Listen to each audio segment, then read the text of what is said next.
Hello everyone, welcome back to my channel. So now exam is coming and so you have to totally focus on your exam date, that is 14th September 2025 is your day.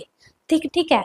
But देखो कभी कभी क्या होता है, हम morning में उठते हैं तो हमें लगता है आज पढ़ने का मन नहीं कर रहा, चलो थोड़ा सा कुछ फ़ोन वोन चला लेते हैं, थोड़ा सा हम कुछ सोशल मीडियाज़ पे आते हैं, थोड़ा चलाते हैं, 11-12 बज जाते हैं, फिर हम सोचते हैं थोड़ा शावर वगैरह ले लेते हैं, थोड़ा रिलैक्स हो जाते हैं. एंड ऐसे करते करते इवनिंग हो जाता है. देन हमें लगता है आज तो पूरा दिन चला गया, चलो छोड़ो अब कल से पढ़ेंगे. ठीक है. बट क्या पता आप जो आज पढ़ने वाले थे वही 2-3 क्वेश्चन डायरेक्टली आपके एग्जाम में आ जाए. क्या पता, आ सकता है ऐसा. सो अब जो है आपका एक सिंगल डे भी, सिंगल आवर्स भी आपको ऐसे वेस्ट नहीं करना है. आपको कोई भी एक दिन ऐसा नहीं सोचना है कि आज पढ़ने का मन नहीं कर रहा है तो नहीं पढ़ेंगे.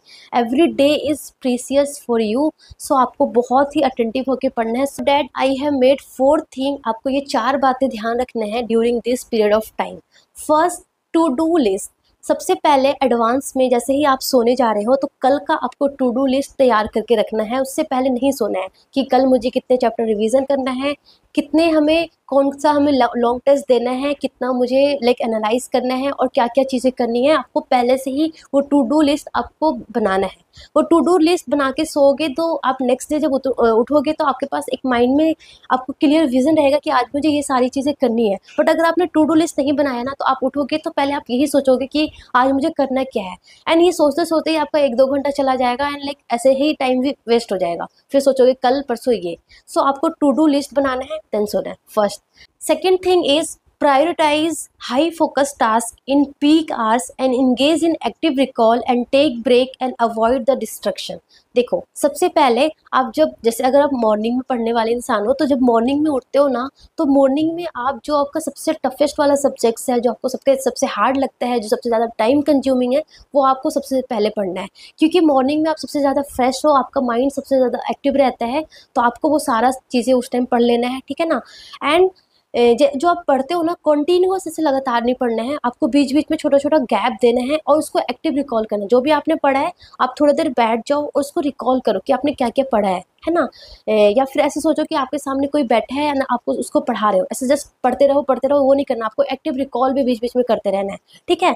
एंड जो डिस्ट्रक्शन है, डिस्ट्रक्शन को बहुत ज़्यादा अवॉइड करना है. हो सके जितना पॉसिबल हो सके आप अपना इंस्टाग्राम, जो भी सोशल मीडियाज़ आप चला रहे हो उसको अभी अभी के लिए प्लीज़ हटा दो इस 1 महीने के लिए. क्योंकि ये जो 1 महीने के लिए आप हटा दोगे देन आप पूरे साल आप चला सकते हो. बट अगर आपने ये 1 महीने के लिए नहीं हटाया देन आपका रिजल्ट अच्छा नहीं आएगा, तो आप पूरे साल सोचते रह जाओगे कि मेरा सिलेक्शन नहीं हुआ. सो इट्स बेटर कि 1 मंथ आप उसको हटा दो सो डैट आप पूरे साल आप चला सको, है ना. सो अभी आपको ये डिस्ट्रक्शन आपको अवॉइड करना है. आपको ज़्यादा से ज़्यादा आपको ये सोचना है कि मुझे पढ़ना है. आप जिस दिन ना पढ़ो तो आपको लगे कि मतलब मैंने आज क्या नहीं किया है. सबसे इंपॉर्टेंट काम आपको ऐसे वाइटल लगे कि this is my vitals.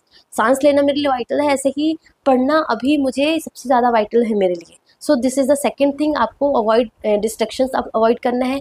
Peak hours में मॉर्निंग में जब आप उठते हो तो आपको सबसे हार्ड टफेस्ट सब्जेक्ट्स आपको पढ़ने हैं, अच्छे से रिवीजन करना है. एंड थर्ड थिंग इज़, देखो क्या होता था ना कि जब मैंने एडमिशन लिया था BSc ऑनर्स नर्सिंग मैंने एम्स न्यू दिल्ली से किया है, तो सेकेंड ईयर से मैंने ठान लिया था कि मुझे 9 सेट ही देना है. एंड मुझे जो है वो रैंक अप टू एटलीस्ट 500 के बीच में आना चाहिए. 1 to 500 के बीच में रैंक आना चाहिए. क्योंकि मैं UR कैटेगरी से बिलोंग करती हूँ तो मुझे अच्छा रैंक आएगा तभी ही मुझे एम्स दिल्ली मिलेगा. ठीक है ना. क्योंकि मेरा इट्स माई ड्रीम कि मुझे नॉर्थ सेट देना है एंड मुझे एम्स दिल्ली चाहिए. ये मेरा हमेशा टारगेट होता था. हमेशा मैं यही सोचती थी नहीं मुझे सिर्फ और सिर्फ नॉर्थ सेट देना है. एंड ट्रस्ट मी, मैंने सिर्फ और सिर्फ only and only north set exam दिया. एंड मुझे मुझे जितने भी एग्जाम होते हैं ना DSSB एंड जितने भी है जिपमर वगैरह वगैरह वगैरह, मैंने कुछ भी नहीं दिया, ओनली नॉर्थ सेट दिया था. एंड ऑलवेज आई थिंक कि मुझे अप टू 500 ही रैंक चाहिए. एंड जब रिजल्ट आया तो मेरा रैंक आया था 123. तो ये जो सबकॉन्शियस माइंड होता है ना, सबकॉन्शियस माइंड मतलब आप जो सोचते हो ना वो होता है.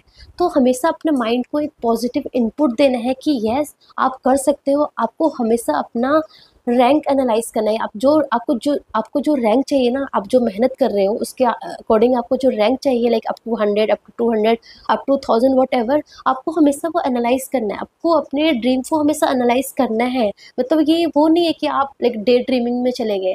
आपको पढ़ रहे हो, पढ़ते पढ़ते आप बोर हो जाते हो तो बीच में 5 मिनट्स के लिए मुझे ऐसा लगता है कि हमें अपना जो हमारा जो ड्रीम है उसको विजुअलाइज़ करना चाहिए कि यस मुझे इतना रैंक चाहिए, मुझे ये एम्स चाहिए, मैं यहाँ पे वर्किंग कर रही हूँ। आपको ये विजुअलाइज़ करते रहना है। आपको सबकॉन्शियस माइंड इज़ समथिंग कि जो आप सोचोगे वो हो जाता है, ठीक है ना? तो हमेशा अपने माइंड को पॉजिटिव इनपुट देना है। जो आप सोचते हो आपको एक मैनिफेस्टेशन करना है। This is something called manifestation.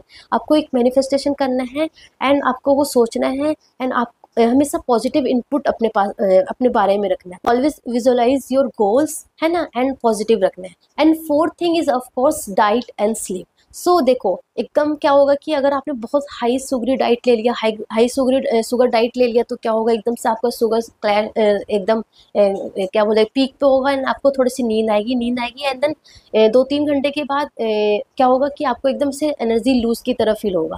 तो इससे बेटर है कि आपको एकदम हाई शुगर डाइट अभी अवॉइड करना है। आपको मेनली क्या करना है, हाई प्रोटीन डाइट पे फोकस करना है, ठीक है। हाई प्रोटीन डाइट करना है प्लस बाहर का चीज़ प्लीज़ बिल्कुल नहीं खाना है। वैसे भी अभी बहुत सीजनल कितना सारा लाइक सीजनल कितने फीवर वगैरह कोल्ड वगैरह हो रहा है। तो अगर आपने बाहर का और खाना वगैरह खा लिया तो क्या होगा कि मे बी थोड़ा बहुत फूड पॉइजनिंग हुआ, थोड़ा सा ही आपको डायरिया हो गया, क्या बोलते हैं नॉइज़िया, वॉमिटिंग कुछ भी हो गया, तो आपका एक दिन भी सिंगल डे भी आपके लिए बहुत प्रीसियस है। यू डोंट नो कि वो सिंगल डे में आपने जो पढ़ा वो उसका जो कंटेंट है वो कितना एग्जाम में आ जाएगा, है ना। मे बी 3-4 क्वेश्चन एग्जाम में आ गए तो वो 3 to 4 MCQ छूट सकता है ना आपका।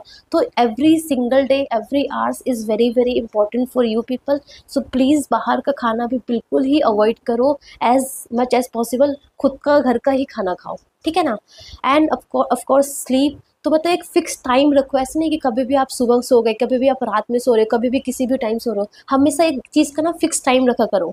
अगर आप 11 बजे सोते हो तो ट्राई करो कि 11 से 11:30 तक सो जाया करो। सुबह आप 6-7 बजे उठते हो तो ट्राई करो कि उसी टाइम उठना है। तो आपका अपना एक रेगुलर फिक्स टाइम रखो और उसी टाइम को फॉलो करने की कोशिश करो, ठीक है ना। So that's only. ये जो 4 टिप्स मैंने बताया ना प्लीज़ इसको फॉलो करो। लाइक मैंने कोई एक स्ट्रैटेजी वगैरह नहीं बताई है, ये 4 टिप्स बताई है। That is something also very very important जो लोग इसको अवॉइड करते हैं, ठीक है ना। So that's all about. So focus कर रखो, अच्छे से पढ़ो।